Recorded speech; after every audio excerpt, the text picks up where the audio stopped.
Welcome to the Strokecast. A Generation X stroke survivor explores rehab, recovery, the frontiers of neuroscience, and how to peel a banana with one hand. Hello, I'm Bill Monroe, and welcome to episode 74 of the Strokecast. This week, there are three basic things that I want to talk about on the show. I want to talk first of all about the idea of snake oil, legit versus illegitimate therapies for stroke recovery. Second, I want to talk about a new video put out by the American Heart Association around tone and spasticity, featuring, well, yours truly. And then I want to follow up on a comment I received about last week's episode, and which I very much appreciated receiving. But first of all, let's talk about snake oil. Now, for those of you who aren't familiar with the term, snake oil refers to basically sham cures, things that are fake, things that are, sort of designed to rip people off. The idea that you take this special snake oil and you will grow back all of your hair. In the case of stroke recovery, it can manifest itself as fake cures, special pills, exercises, a unique concoction of herbs that, will go ahead and clear up all of the brain fog we deal with and just sort of wake up all of those dead brain cells. I mean, if you spend enough time on the internet, you are going to see all sorts of miracle cures. And some of them are called alternative medicine from the mysterious East or from the mysterious West, depending on where you happen to be when you're reading about this. Some of them will be these new tech advances that come out of this extra special combination of gene sequencing and machine and AI learning and all of the other top technology bullet points that somehow this cure involves blockchain and Bitcoin too. Or they'll sometimes be about this special advance that was actually discovered back in the 60s, but this evil cabal of doctors and big pharma and therapists who are just out to get every little last dollar from your wallet have hidden away this cure so that they can keep you sick and keep you coming back for more and more therapy and prescriptions while they fund their mystery lavish lifestyle. Look, the fact is, a lot of people who are making these claims really don't necessarily have your best interests at heart. Many of them may be making it up. Many of them may be actively perpetuating a scam. Some of them won't be actively perpetuating a scam. They may truly believe that this is true. They may truly believe they have your best interests at heart when they are trying to introduce you to these magic cures which can solve your problems. And they may mean well, but that doesn't mean that these cures, that these snake oil solutions are going to be legitimate. And that's where it gets complicated, because some of them are legitimate and some of them are scams. But most of them are somewhere in between. And as stroke survivors and caregivers, we're often the targets of these sellers, both for good and for evil. I mean, we may be in desperate need for any relief from our symptoms or deficits. The more severe, the more appealing the idea of any relief may be, regardless of how extreme it seems. I mean, just being presented with the idea that you could be able to walk for the first time in years, or hold a loved one, or spend an entire day without pain. I mean, it can be desperately appealing. And that puts us at risk of snake oil or scam treatments. So how do we separate the legitimate options from the illegitimate ones? Well, that's where it's helpful to have a framework that you can go back to, the ideas about some core questions that you need to ask as you encounter these things. I mean, here's how I look at it when I encounter a lot of these claims. I start with three core questions that sort of outline how I want to start approaching it. The first, is this something that my doctor, my OT, my PT, or other member of my care team actually recommends? Because generally, our care team is going to recommend things that science has demonstrated are both safe and effective, because ultimately they want you to get well. I know we hear extremists talking about, how big pharma and the medical industry is out to undermine our health to just keep generating more medical costs that they can use to line their pockets. But the more and more medical people that I actually meet, the more doctors that I work with, either on my care team or that I'm just meeting in other contexts, the more therapists that I talk to and that I meet with, the more it becomes clear that these people, they want to help us. They want us to get better. They are excited and thrilled when we no longer need their services. That's what they want. People got into these fields because they are interested in the science and health of people, or because they want to help, folks get better, either because of an academic interest in the idea of it, or because they or their own loved ones went through an experience and they saw how debilitating some strokes or other conditions can be. They saw what it's like to live with disabilities and with deficits, and they want to help. The vast majority of them do want to help. Sure, they have their own lives as well. They have their own priorities, and they're not doing it for free. Obviously, we know many of these professions are well compensated. Many of them are not. But the point is, if suddenly all the therapists out there and all of the neurologists and all of the physiatrists suddenly found that there were no more stroke survivors to treat, that would be a good thing. The vast majority of them would consider that good news. So when they are recommending something to you or recommending something you not do, generally those treatments and those therapies have at least some background in science, and they honestly expect that these things can be helpful. And I think that's generally a good assumption to go in with the recommendations from your care team. Don't go into it blindly. Don't go into it ignoring all the other risks or ignoring any other red flags that you see. But generally, you can start with the assumption that they want you to get better. And if they're recommending something, there's probably some legitimacy to it. Another way of framing it is asking, will insurance pay for it? Now, of course, I realize if you are outside the United States, this is kind of a mind-boggling question that really doesn't necessarily make a lot of sense. But generally, in the U.S., many folks find that their health insurance can be problematic. You see, the job of the insurance agencies is to spend as little as possible on the care that we get, so they want us to get better cheaply and faster. So it is unlikely that if a treatment has not been shown to be effective, that they're going to fund it.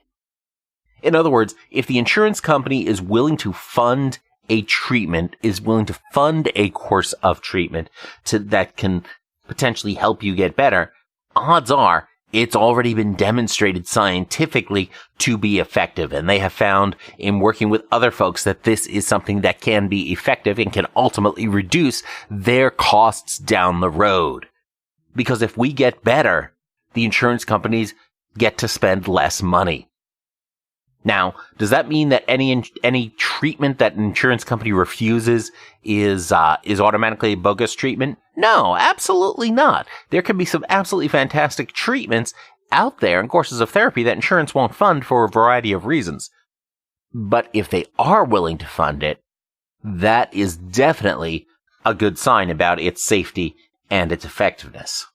And of course, the other key thing in the U.S. at least, or look to your own country's medical approval processes, but is this treatment or course of therapy an approved process by the FDA for your particular condition? Look, a lot of people do have problems with the FDA and the way that it approves things and whether or not they are going to be truly the neutral arbiter of what is medically appropriate. But generally, in order to get an FDA approval, things have to be demonstrated that they are safe and that they are effective for the particular condition you're being treated for.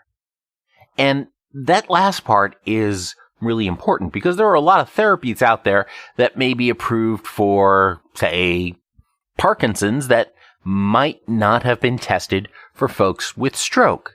And yet, because the neuro conditions are similar in some respects, some people will try and automatically claim that that guarantees it works for stroke too, when the science doesn't back that up. The FDA does have some stringent processes, and sometimes some things do make it through that shouldn't. But generally, if it's an FDA-approved process, then it's probably going to be something that's okay to take a closer look at. If it's not an FDA-approved process, there could very well be an excellent reason for that. Maybe the research simply has not been done to the standard of scientific approvals. And that's an important piece of information to have. Maybe the research is still ongoing, since a lot of times we hear about new experimental therapies and experimental treatments that may still be in that research phase and so haven't gotten their FDA approvals yet. Maybe it's something that has actually been declined because the research didn't back up the claims. There are lots of reasons something may or may not get an FDA approval. And asking these questions about whether or not it's recommended by your care team, whether or not your insurance company will pay for it, and whether or not it is FDA approved, those answers give you an excellent starting point to understanding whether a course of treatment is going to be legitimate medicine or whether it is just going to be snake oil. There's another, more specific way of looking at a particular treatment as well. Before, I was talking about the sort of outside third-party evaluations that you can ask and use for reference. But when it comes to a specific treatment, you can actually ask some very specific things about that treatment as well. And there are 3 different things that I think are going to be important to consider about any particular treatment. And that is going to be, first of all, is it safe? Second, is it effective? And third, is there an opportunity cost to that miracle treatment? So let's go ahead and unpack that a little bit more. You see, safety is one of those things that exists on a continuum. Every medical treatment has some risk associated with it.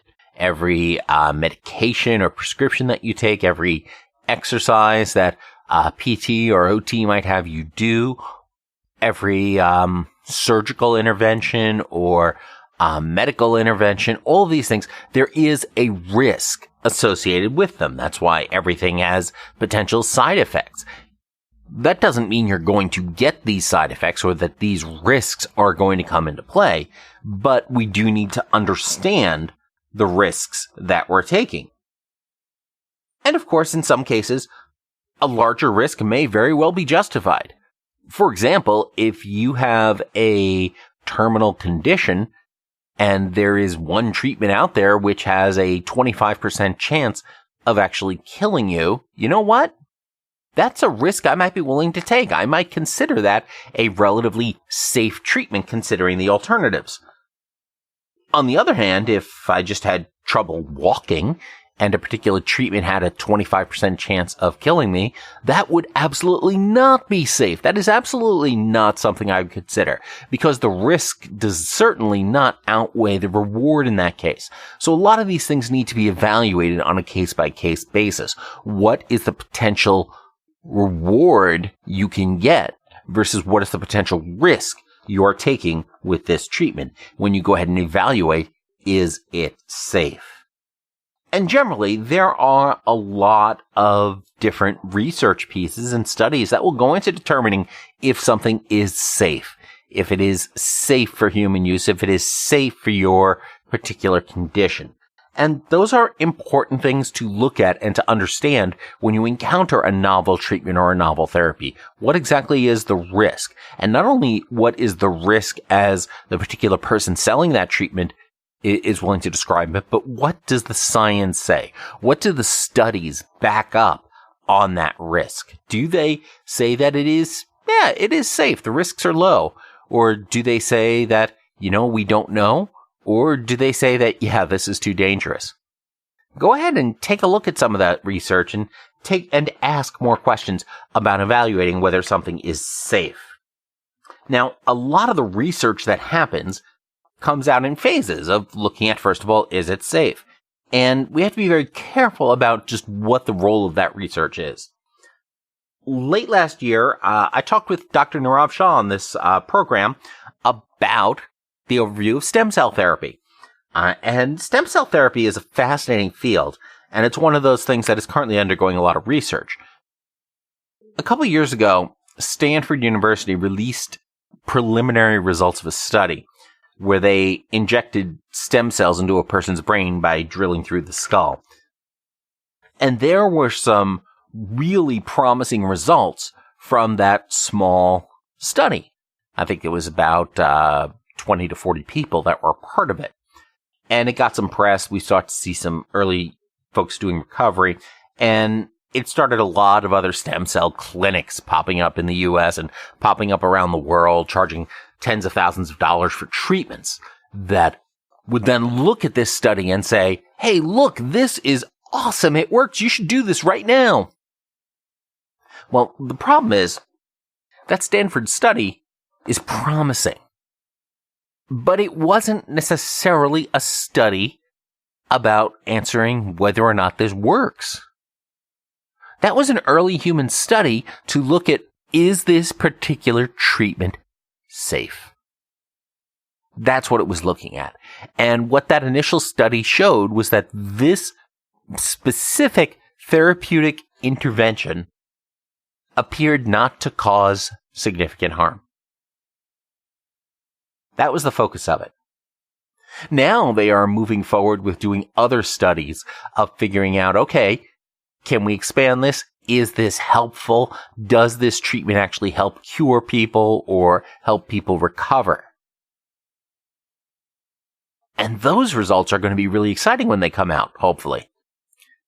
But it's still in that research phase. It's still being studied to figure that out. All we know right now is that preliminary Stanford study, all that really showed was that it looks like this is safe.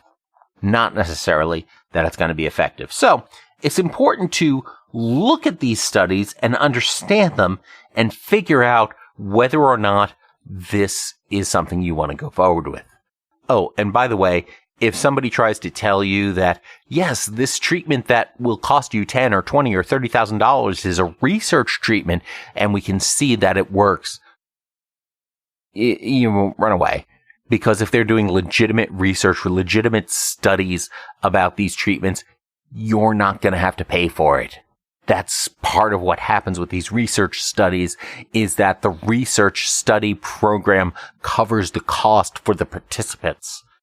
So if they're demanding tens of thousands of dollars to participate in something like this, probably not a great way to go about it.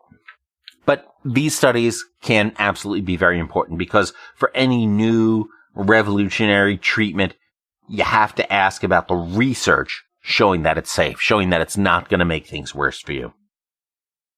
The next area or question is something I've sort of touched on there, and that's the next phase. It asks, is it effective? Or more specifically, is this treatment effective for your condition? And when I talked about the Stanford project there, that's what this next phase is sort of looking at. Is this treatment effective? Does it help solve the problem that it's intended to solve? In other words, does it work? I mean, ultimately, this is what's going to be really important. And for alternative therapies and things that you may see for sale, you'll often see testimonials or video clips on a website, but testimonials and video clips do not prove that it's effective. They're great for starting the conversation and for helping you to start asking questions and to get interested in diving deeper into something, but they don't prove it. A few videos of a miracle cure do not demonstrate this. I mean, you don't know what's legit and what's fake. You don't know if it's just a placebo effect. But if you haven't encountered that term, a placebo effect is the effect you get by thinking you're getting a treatment that works. regardless of whether or not the treatment is actually doing anything. It's a result that comes from, well, for lack of a better term, all in your head. You've created the result by just thinking you're getting treatment for it. And that can be very powerful, but it also skews the studies. And a placebo effect also means that the actual therapy didn't actually do anything. But if you get results, you get results. The thing is, a placebo effect can also be very difficult to duplicate. Somebody else's mind creates a cure in their mind that cures them. That's great. That doesn't necessarily mean that's going to translate to you. You also don't know if these results are going to be just one-offs. You see, the best way to go ahead and evaluate these therapies that we have and to evaluate for effectiveness is often things like a large-scale double-blind study. That means they look at a lot of people with a condition like yours in a condition similar to yours. They participate in the study, and you see the people who are participating in the study, the people with the condition, and the doctors and nurses and therapists who are administering the treatment to folks don't know if they're giving the real treatment or if they're giving a fake treatment, the placebo. The idea of doing this is to help make sure that biases that we all may have do not influence the results. And at the conclusion of this study, then they can go ahead and unblind them, open up so you can find out who got the placebo and who got the actual therapy. And then we can see, is there a difference in the recovery of folks who had the placebo versus folks who had the actual therapy? If there is a significant difference, fantastic. We may have a new therapy that actually works and is safe, and let's go for it. If there is not a significant difference between the two groups, the folks who got the new treatment and the folks who got the placebo, or the experimental group versus the control group, how it's called, then we've kind of shown that that particular therapy is not necessarily effective. So these are some of the important questions to go ahead and ask. So one of the things that comes up when we start looking at this, let's say we now know that a treatment is safe, but the studies don't really prove that it's effective, or we don't have enough of the double-blind studies to demonstrate that it is truly effective and that it works. Should we just go ahead and give it a try anyway? You see, here's where you have to look at the opportunity costs. You see, very few of us have unlimited amounts of money, and none of us have unlimited time. We've got, at best, 10 or 15 more decades left to live? We want to make the most of that time. And choosing to spend our time and money on one thing means that at the same time, we are choosing not to spend our time and money on something else. Something that may have been proven to work. So let's talk about this in the context of hyperbaric oxygen therapy. I talked about this with Dr. Michael Bennett back in episode 48. And hyperbaric therapy is a treatment where you spend time in a high pressure oxygen chamber. So you go into this chamber and they increase the air pressure by a factor of upwards of 4. And they make the environment in there nearly pure oxygen. So the idea is that you're getting all of this oxygen into your bloodstream to help reinvigorate the brain cells or the other cells of the body. And Dr. Michael Bennett is one of the world's leading authorities and advocates for hyperbaric therapy. And it has been shown to be safe and effective for an awful lot of conditions. And, things like skin conditions and lesions that are the result of diabetes, through things like carbon monoxide poisoning and all sorts of other things. And there are a lot of folks out there on the internet who are now trying to sell hyperbaric oxygen therapy as a treatment for stroke survivors. The idea being that you're putting this super oxygen-rich environment, you're pushing more of this oxygen to the parts of the brain that were basically killed off by the stroke and can help revive those cells and help us go ahead and recover. And Dr. Bennett is certainly an expert in this, but even as he talked about it, the research does not back up its effectiveness for stroke. The studies simply don't support it. In reality, there is no scientific evidence that hyperbaric oxygen therapy helps stroke survivors. And it's a shame because it would be really awesome if it did, but the results just aren't there. So, if the results aren't there, but we know that it's a safe treatment, and we may have heard an anecdote about somebody who had great results with it, should we just go ahead and give it a try anyway? After all, what's the harm? Well, the harm comes to the idea that it does cost a lot of money, and the treatment protocol takes a lot of time. And that is time and money that could be spent on things like physical therapy, occupational therapy, speech therapy, doing other exercises, doing other workouts, doing all of these other programs that we already know work, that we already know get the results that we need. They're just maybe boring. They may take more time. They may not be fast. And the harm with something like hyperbarics is that if instead you go ahead and go through this therapy instead of doing the traditional stuff, and that's the key thing, you end up having to do one thing instead of the other, then you've actually set your recovery back.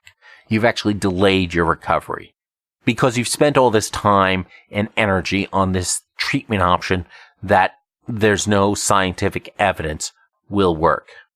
You would have been much better off going the traditional route, going the traditional PT, OT, speech therapy route, or whatever other therapy route has actually been backed up by the science.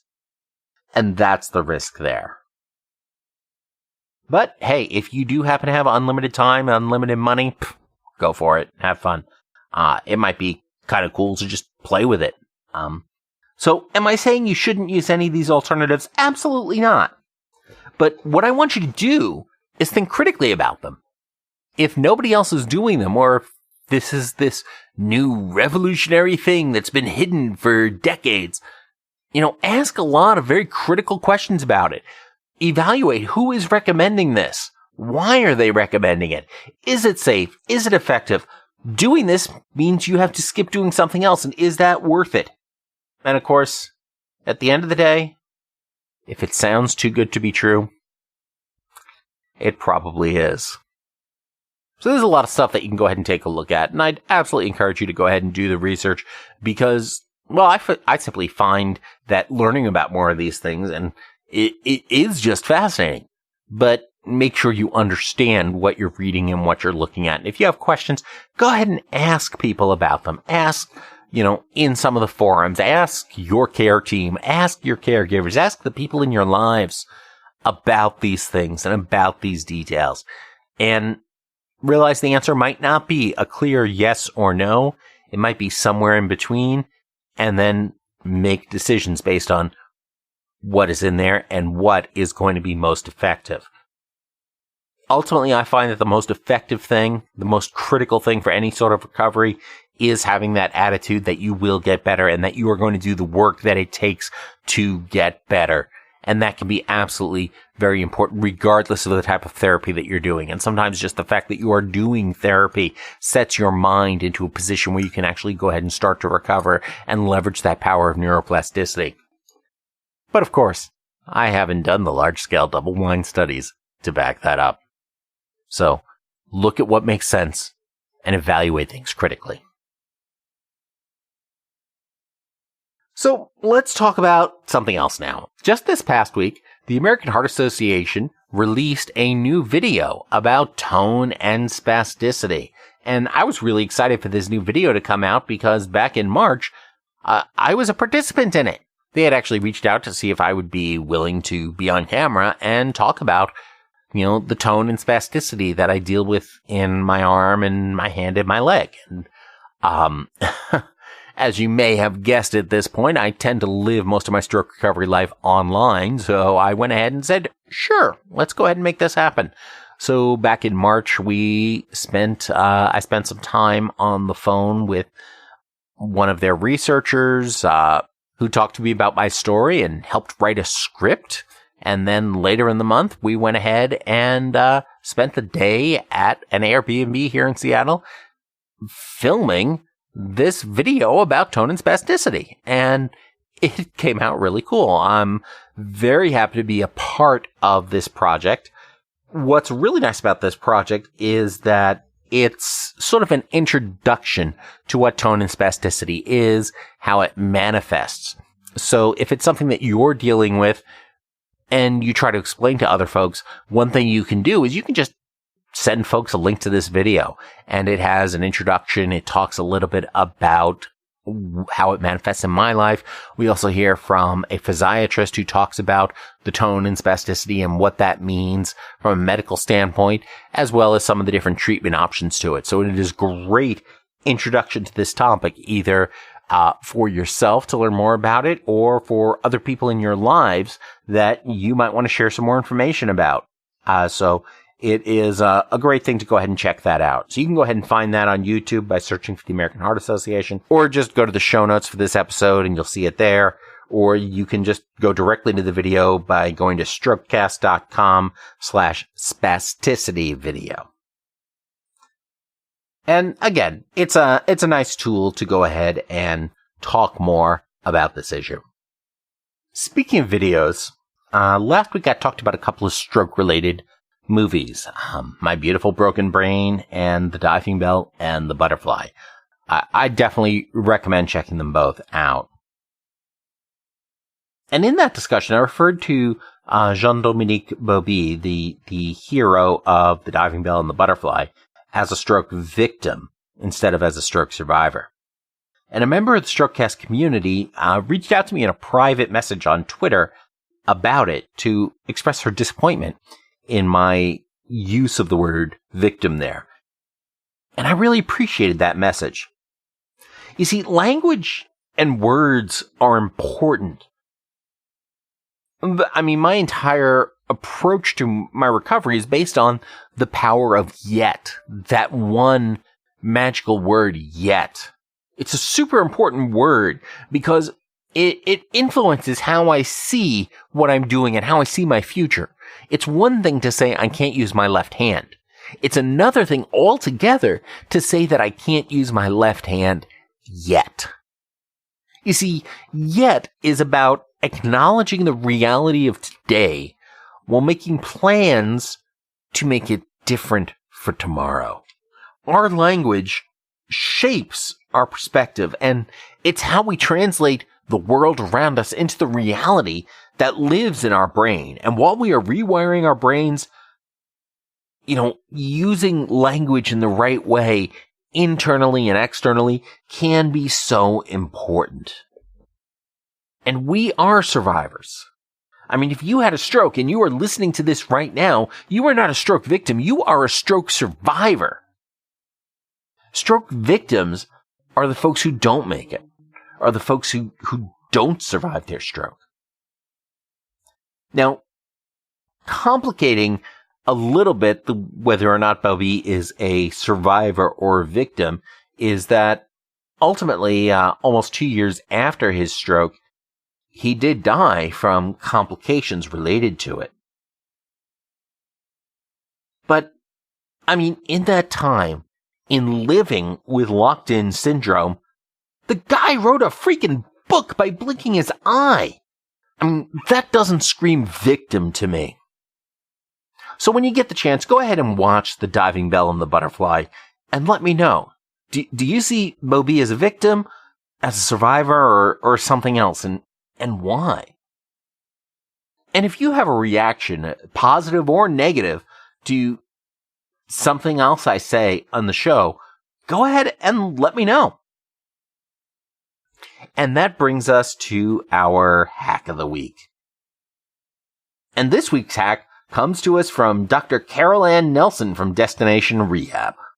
I also have a lot of people who will get hiking poles if they say don't need an assistive device, but they feel like their balance is a little bit challenged with uneven terrain. Then they'll get a pair of hiking poles and then have those in their car so that if they happen to want to go on a hike or find some dirt or grass or something and they want to feel a little bit more stable and comfortable, they'll get out their hiking poles. You can hear more from Carol Ann in episode 58, or just go to strokecast.com/rehabvacation. So, what alternative cures or therapies have you tried? And how effective were they? Go ahead and let us know in the comments here or in our Facebook group over at strokecast.com/Facebook group. Go ahead and share the new tone and spasticity video from the American Heart Association by sharing the link strokecast.com/spasticity. Help a friend, colleague, or relative go ahead and subscribe to the Strokecast for free in their favorite podcast app. And of course, as always, don't get best, get better. Thanks a lot. I'm Bill Monroe, and I'll talk to you next week.